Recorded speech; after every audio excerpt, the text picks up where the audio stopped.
Halo para penggemar dan pecinta fisika, pada video kali ini saya akan melanjutkan pembahasan gelombang stasioner mengenai gelombang stasioner ujung tetap. Nah, untuk gelombang stasioner ujung bebas itu sudah saya bahas pada bagian yang pertama ya. Jadi ini merupakan lanjutan bagian yang pertama. Ini bagian yang kedua, membahas gelombang stasioner ujung tetap. Jadi kalau Anda belum melihat atau menonton video saya bagian yang pertama, silakan tonton dulu supaya tidak bingung. Nah, sekarang perhatikan, saya akan menjelaskan gelombang stasioner ujung tetap. Kalau misalkan saya punya tali yang cukup panjang, panjangnya adalah L.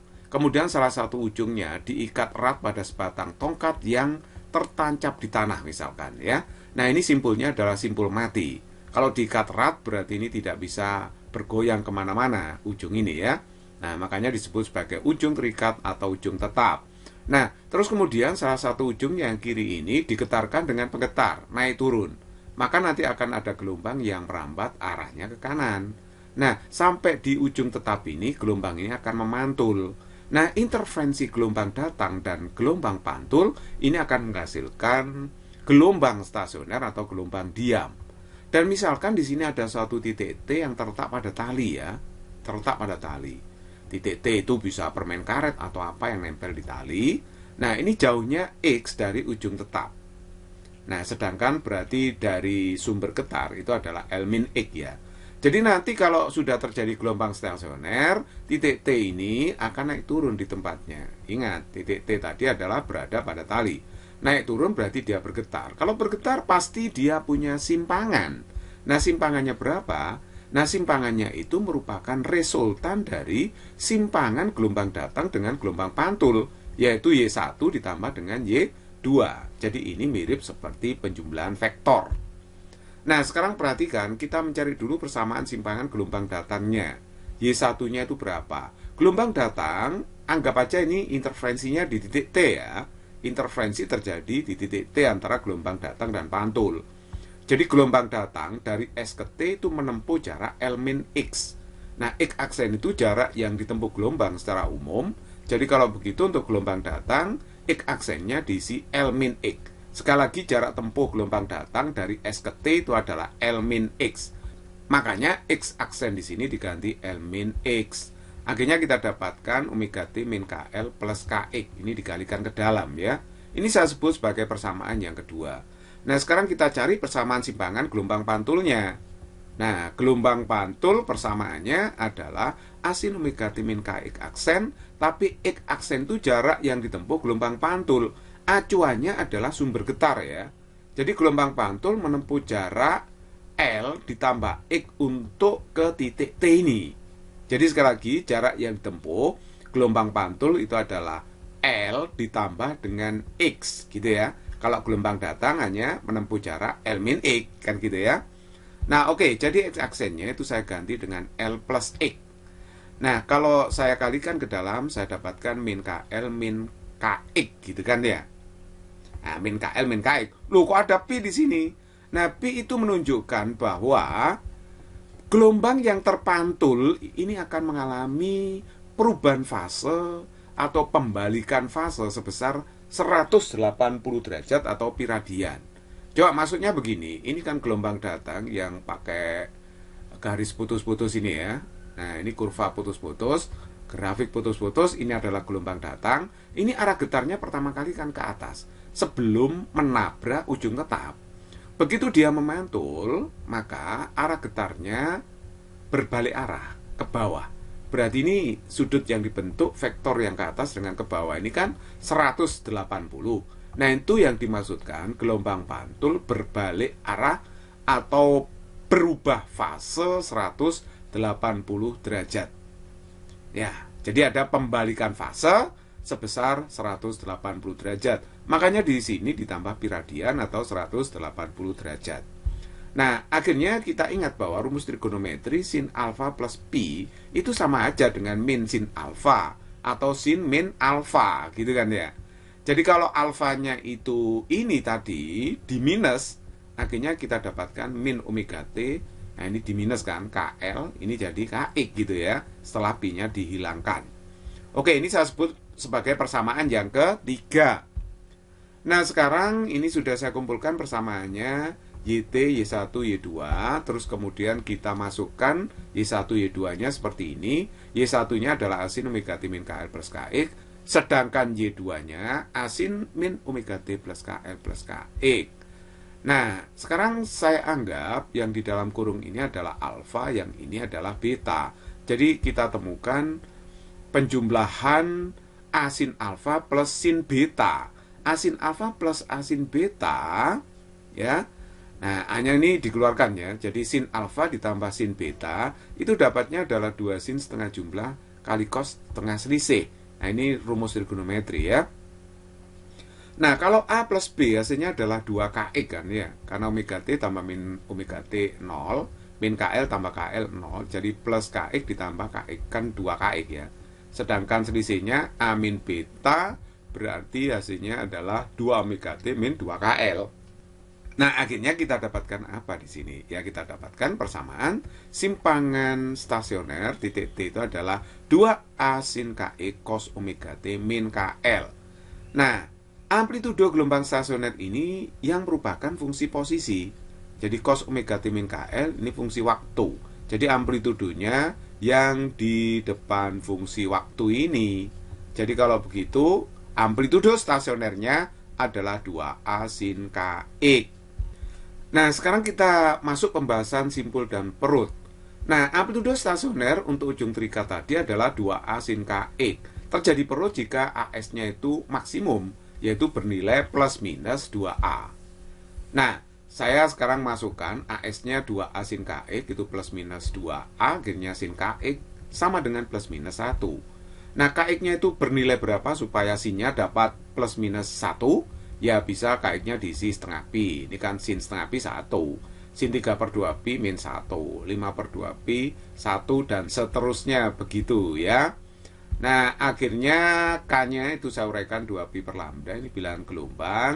Yang kanan tetap. Terus pi-nya ini saya coret, ya kan? Boleh kan dicoret. Terus kemudian X-nya saya sendirikan di sini. Jadi ini kalau lambda dibuang ke ruas kanan, 2 dibuang ke ruas kanan, jadinya X-nya adalah 1/4 lambda, 3/4 lambda, 5/4 lambda, dan seterusnya. Nah, akhirnya kita dapatkan X-nya adalah 2N min 1 kali 1/4 lambda. Dengan N itu merupakan bilangan asli gitu ya. Jadi kalau N-nya 1 ya jelas saja ini kan 1/4. Kalau 2 berarti 3/4. Ini rumus bilangan ganjil ya. Nah, sekarang kalau terjadi perut 1 ya tinggal ngisi aja N-nya diisi 1. Kalau perut 2 N-nya diisi 2, perut 3 ya N-nya diisi 3. Masuk ke sini ya. Jadi X di sini menyatakan posisi perut terhadap titik pantulnya. Jadi kalau saya gambar seperti ini ya, ujung tetap. Di ujung tetap ini ya tetap di tempatnya, tidak bisa bergoyang kemana-mana, tidak bisa bergeser. Sehingga di ujung tetap selalu terjadi simpul. Jadi ini simpul 1 ya, terus simpul 2 dan seterusnya. Nah, perut 1 itu di sini letaknya. Nah, ini perut 2, perut 3, perut 4 dan seterusnya. Nah, jadi kalau terjadi perut 1 kan E-nya diisi 1, hasilnya nanti 1/4 lambda kan. Memang 1/4 betul jaraknya, lihat di sini ya. Perut 1 terhadap ujung tetap itu 1/4 lambda. Nah, kalau kita menentukan posisi perut dan simpulnya sebenarnya tidak usah pakai rumus ini. Nah, grafik ini muncul dari fungsi sinus ini kan. Sebenarnya ini fungsi sinus. Fungsi sinus yang digambar dari kanan ke kiri gitu ya. Jadi seperti orang Arab, jadi ini bacanya dari kanan ke kiri. Ini kan grafik sinus kan. Nah, ini grafik sinus. Cuma grafik sinus ini dicerminkan. Sekali lagi, grafik ini atau gambar ini itu muncul dari fungsi sinus ini. Jadi pasti grafiknya sinus. Nah, jadi kalau perut 1 letaknya dari sini kan memang 1/4 ya. Ingat, untuk gelombang stasioner, 1 telur itu nilainya adalah setengah lambda. Kalau 2 telur berarti itu kan 1 lambda. Jadi ini perut 1 ke sini itu telurnya pecah 1/4 di sini ya. Kalau perut 2 terhadap ujung tetap ya berarti ya setengah, ya setengah lambda ditambah 1/4. Berarti 3/4 lambda dan seterusnya. Jadi dilihat dari gambar ini tanpa menggunakan rumus juga sebenarnya kita sudah bisa menentukan posisi perutnya. Terutama kalau kita menghadapi ujian, biasanya kalau menggunakan rumus itu lupa gitu ya. Nah, kalau gambar mungkin lebih ingat. Baik, terus kemudian kalau simpulnya AS-nya itu di sini 0 ya, karena simpul itu definisinya ketika terjadi amplitudo stasioner yang minimum. Minimumnya 0. AS-nya terus kemudian saya ganti 2A sin KX sama dengan 0. Berarti kalau begitu sin KX itu 0. Lah KX-nya itu diisi berapa supaya sinnya 0? Ya bisa diisi 0pi, 1pi, 2pi, dan seterusnya. Nah, ini K-nya saya urai 2pi per lambda seperti tadi. Ini yang kanan tetap, Pi-nya saya coret. Terus 2 dan lambda saya pindahkan ke ruas kanan nanti ya. Nah, tapi ini saya rumuskan dulu. 0, 1, 2, dan seterusnya. Ini N-1. Bisa dirumuskan gitu. Dengan N itu nilainya bilangan asli. 1, 2, 3, dan seterusnya. Coba kalau N-nya 1 kan 0 memang ya. Kalau N-nya 2, 1, dan seterusnya. Nah, baru ini saya buang ke ruas kanan ya, 2 dan lambda ini. Kalau saya buang ke ruas kanan, jadinya saya dapat rumus X sama dengan N-1 setengah dikalikan lambda, dengan N merupakan bilangan asli. Jadi, X di sini menyatakan posisi simpul terhadap titik pantulnya. Jadi, kalau simpul 1 ya N-nya Anda isi 1. Kalau simpul 2, N-nya 2. Ya, kalau simpul 3 ya N-nya diisi 3 gitu ya. Nah, kalau saya gambar itu seperti ini. Nah, simpul perutnya tadi ya. Jadi simpul 1 itu di sini. Bener kan? Jaraknya 0 lambda, ya kan? 0 lambda jaraknya. Nah, kalau Anda isi simpul 1 di sini N-nya kan 1. 1 kurang 1 kan 0, berarti 0. Memang mepet di ujung tetap, nempel di ujung tetap. Jadi jaraknya 0 terhadap titik pantulnya.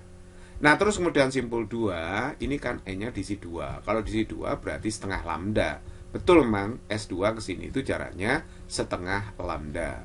Nah, perlu diketahui bahwa kalau gelombang stasioner, ujung bebas maupun ujung tetap tidak peduli, jarak antar simpul yang terdekat, jarak antar perut yang terdekat, itu selalu setengah lambda. Jadi setengah lambda ya. Jadi jarak perut berturutan maupun simpul berturutan atau berdekatan, itu setengah lambda. Oke. Jadi, sekali lagi, kita tidak menggunakan rumus juga bisa menentukan posisi simpulnya. Karena grafik ini sekali lagi muncul dari fungsi sinus yang dibaca dari kanan ke kiri ini ya. Cuma kemudian dicerminkan supaya kelihatan simpul dan perutnya secara tajam gitu. Baik, nah sekarang perhatikan. Kalau misalkan ini digetarkan, penggetarnya itu berupa simpul, ujung-ujung gelombang stasionernya itu berupa simpul ya. Yang kiri simpul, yang kanan simpul, maka panjang tali itu bisa dinyatakan sebagai L sama dengan N kali setengah lambda, dengan N itu 1, 2, 3, dan seterusnya. Jadi bisa setengah lambda, bisa 1 lambda. Kalau setengah lambda kan di sini. Ini 1 lambda ya toh, 1,5 lambda, dan seterusnya. Sehingga cos omega T min KL itu kita bisa olah seperti ini. Cos omega T min K2pi per lambda kan, K itu bilangan gelombang. L-nya saya masukkan, N kali setengah lambda. Nah, akhirnya kita dapatkan, ini kan lambdanya dicoret, 2-nya dicoret. Jadi akhirnya ini N kali P kan. Dengan N bilangan asli. Secara trigonometri, cos omega T min NP dengan N bilangan asli itu adalah bernilai plus minus cos omega T. Sehingga persamaan simpangan stasioner titik T itu bisa dinyatakan dalam bentuk seperti ini.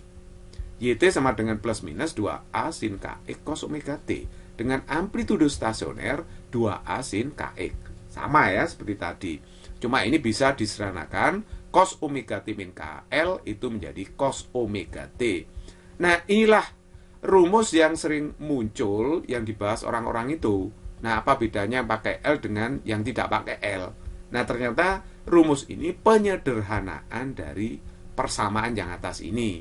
Ketika L-nya itu merupakan kelipatan bulat dari setengah lambda. Ya, ini kelipatan bulat, ini N bilangan bulat kan, kali setengah lambda, seperti itu. Nah, oke, jadi ini ada tanda plus minus, itu artinya ya tergantung arah getar pertama kali kemana, ke atas atau ke bawah. Kalau ke atas plus, kalau ke bawah minus, gitu aja. Oke, supaya lebih jelas saya akan memberikan contoh soal. Soal yang pertama, gelombang stasioner dapat terjadi pada tali yang panjangnya 240 cm karena interferensi gelombang datar dan gelombang pantul oleh ujung bebas. Titik perut yang kelima berjarak 160 cm dari sumber getar. Jika frekuensi gelombang itu 50 Hz, maka laju rambat gelombang yang berinterferensi adalah berapa? Nah, perhatikan di sini ya. Saya gambar, ini ujung bebas. Nah, ujung bebas itu di sini pasti jadi perut, ya kan? Nah, coba perhatikan dalam soal itu, panjang tali adalah 240.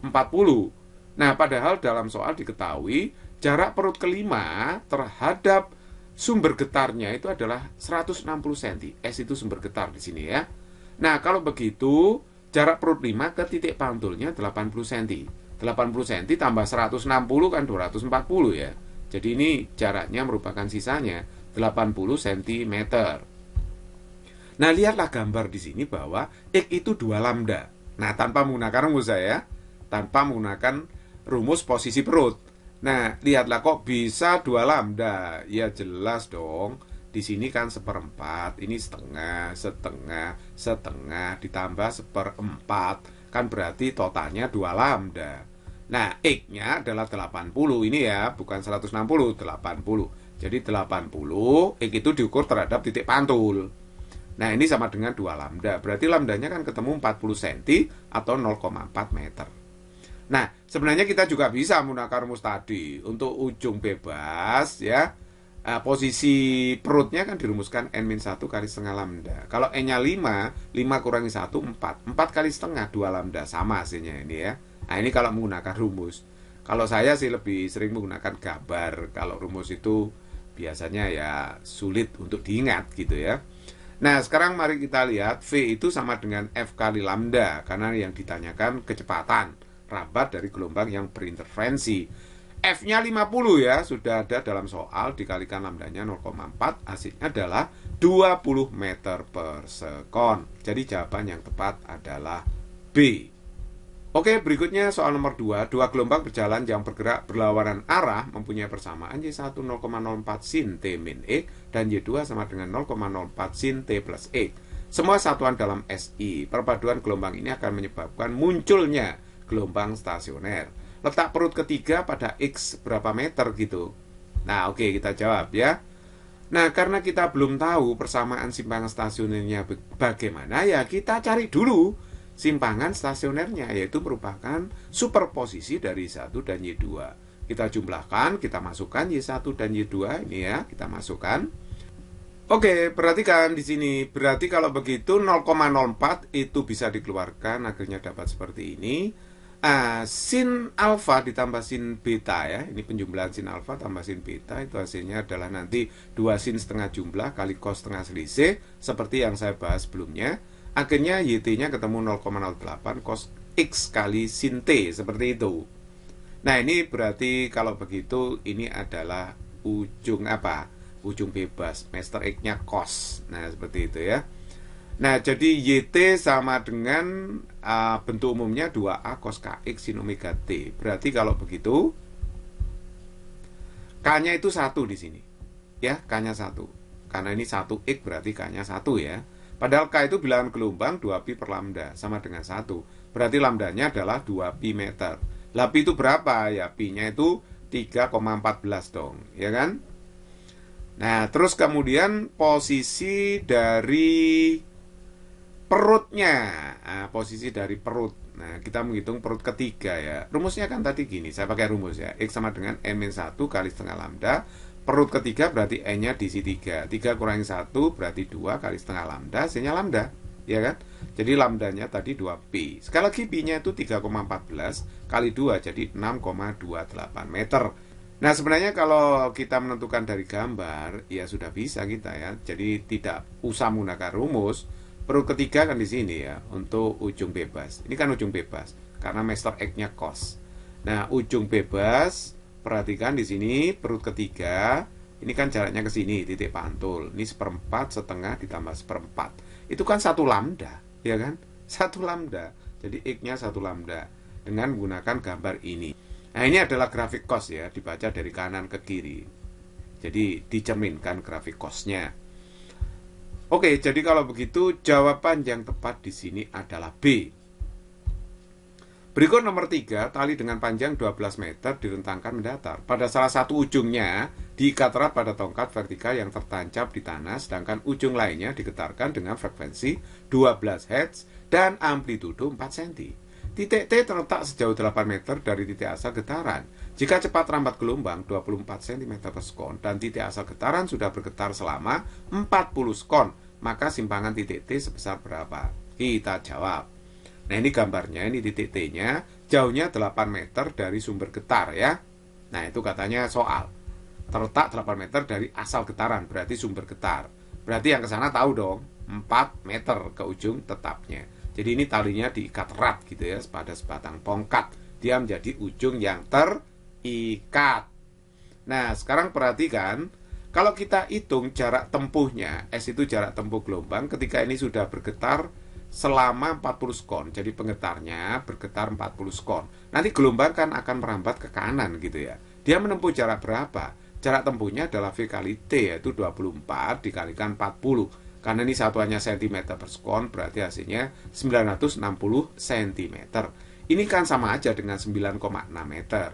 Nah, kalau ini kurang dari 12 meter, apa artinya?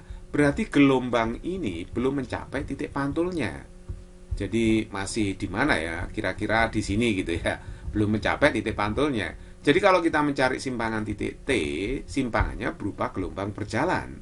Y sama dengan A sin omega T min KX, bukan simpangan gelombang stasioner. Belum terjadi gelombang stasioner pada T40 sekon. Nah, sekarang mari kita uraikan omega itu 2pi F, K itu 2pi per lambda ya. Nah, ingat lambda itu V per F. Jadi V per F itu 24 bagi 12, 2 cm lambdanya. Nah, terus kemudian kita masukkan amplitudenya 4 cm. Biarkan aja cm. Kalau amplitudo cm, ya I-nya cm. Amplitudo meter, simpangannya ya satuannya meter. Jadi nggak usah susah-susah ubah dari. Jadi nggak usah repot mengubah cm jadi meter. Cm pun nggak masalah. Jadi F-nya itu 12 ya. T-nya itu 40. Saya isikan di sini. Lambdanya 2 cm. Lihat kalau lambda cm, X-nya juga harus cm kan? Harus sama satuannya, ini senti, supaya bisa dicoret. Karena satuan yang ini keseluruhannya radian satuannya. 800 itu dari sini kan 8 meter. 8 meter, 800 cm. Jadi ingat, kalau gelombang berjalan, jarak titik X-nya itu diukur terhadap sumber getarnya di sini ya. Jadi bukan terhadap ujung tetapnya. Karena ini masih berupa gelombang berjalan. Jadi ngukurnya terhadap sumber getar. Jadi 800 loh ya. Jadi bukan 400 cm. Oke, sekarang masuk di sini ya. Kita hitung yang depan ini 960 pi, yang belakang adalah 800 pi. Berarti 4 sin 160 pi. Nah, sin 160 pi kalau di depan pi itu bilangan bulat, hasilnya berupa bulatan alias 0 ya. Jadi sin 1 pi, 2 pi, 1 juta pi ya 0 lah ya. Jadi kalau begitu jawaban yang tepat adalah A. Nomor 4. Tali dengan panjang 12 meter direntangkan mendatar pada salah satu ujungnya diikat erat pada tongkat vertikal yang tertancap di tanah. Sedangkan ujung lainnya digetarkan dengan frekuensi 12 Hz dan amplitudo 5 cm. Titik Q terletak sejauh 7,875 meter dari titik asal getaran. Jika cepat rambat gelombang 24 cm per sekon dan titik asal getaran sudah bergetar selama 100,25 sekon, maka simpangan titik Q sebesar berapa ya? Nah, coba kita jawab. Nah, ini ujung tetap lagi nih ya. Nah, ini ujung tetap lagi karena diikat ujungnya, diikat erat di sini ya. Ini panjang tali 12 meter. Nah, sedangkan jarak titik Q pada tali itu jaraknya 7,875 meter dari sumber yang digetarkan. Berarti ini sisanya yang ke sana. Jadi jarak titik Q ke ujung tetap atau ke titik pantulnya adalah 4,125 meter. Nah, kita hitung dulu ya, pada T 100,25 sekon itu gelombang sampai di mana? Jadi jarak yang tempuh gelombang SV kali T 24 kali 100,25. Itu hasilnya 2406 cm alias 24,06 meter. Nah, kalau sudah menempuh jarak segini berarti ke sana kan 12, balik lagi 12, 24. Jadi sudah bolak-balik gelombangnya. Jadi di Q itu sudah ada intervensi gelombang datang dan pantul. Jadi titik Q akan mengalami simpangan sesuai dengan rumus simpangan gelombang stasioner. Jadi kalau gitu kita menggunakan, kalau ujung tetap simpangan titik Q itu adalah 2A sin KX cos omega T min KL. Kalau mau menghafalkan ujung tetap, Master X-nya isin. Isin itu bahasa Jawa ya, kalau bahasa Indonesianya malu. Jadi Master X itu isin, malu, karena dia diikat di tengah lapangan, ditonton orang banyak. Jadi ujung terikat. Jadi Master X itu isin atau malu karena dia diikat di tengah lapangan, ditonton orang banyak gitu ya. Ya silakan kalau menghafalkan dengan cara lain silakan. Kalau saya biasanya sih gitu. Nah oke ya. Jadi sekarang kita lanjutkan, kita uraikan K-nya 2pi per lambda, sedangkan omega 2pi F, K-nya 2pi per lambda, sudah saya uraikan. Nah, diingat lambda itu V per F ya, jadi 24 bagi 12 berarti 2 cm. Nah, kita masukkan apa yang diketahui, amplitudonya kan sudah diketahui yaitu 5. Jadi 2 kali 5 maksudnya ini ya. 2 kali 5, sin 2pi per 2 cm, lambdanya ini cm ya, 2 cm. Nah, sedangkan X-nya, nah X-nya ini berapa ya X-nya? X itu yang di sini ya. Ini 4,125 meter, itu kan 412,5 cm. Jadi kalau ini cm, ini pun cm. Lambdanya cm, X-nya itu harus dalam cm ya, harus sama satuannya. Nah, satuan Y itu pasti satuannya sama dengan yang ini, ya kan? Kalau amplitudonya cm, Y-nya juga ikut cm. Nah, cos 2pi kali frekuensinya adalah 12 ya, ini dalam soal 12 kali waktunya 100,25, lambdanya saya masukkan 2 cm, di sini L-nya harus dalam cm juga kan. Nah, L itu panjang tali 12 meter itu 1200 cm. Nah, jadi kalau begitu kita sederhanakan jadinya 2 kali 5 10 ya. Sin ini saya kalikan 412,5 pi cos 2406 pi dikurangi 1200 pi. Nah, disederhanakan lagi jadinya 10 sin setengah pi. Jadi perhatikan, sin 412,5 pi itu sama aja dengan sin setengah pi. Karena sin itu berulang 2 pi ya. Jadi berulang 2 pi copy paste lagi. Makanya ini sama aja dengan sin setengah pi. Karena 412 pi itu kelipatan dari 2 pi. Nah, kemudian cos 1206 pi. Nah, ini kalau di depan pi bilangan genap ya, di depan pi itu bilangan genap kan ini ya, 1206, maka nilai cos itu adalah 1. Tapi kalau bilangannya ganjil nilai cos min 1. Kalau sin setengah pi jelas 1 kan. Sin setengah pi itu 1. Jadi kalau sekali lagi di depan pi untuk cos ya, ini bilangan genap itu hasilnya 1, kalau bilangan ganjil min 1. Jadi hasilnya adalah 10 cm. Nah, jadi jawaban yang tepat itu adalah E.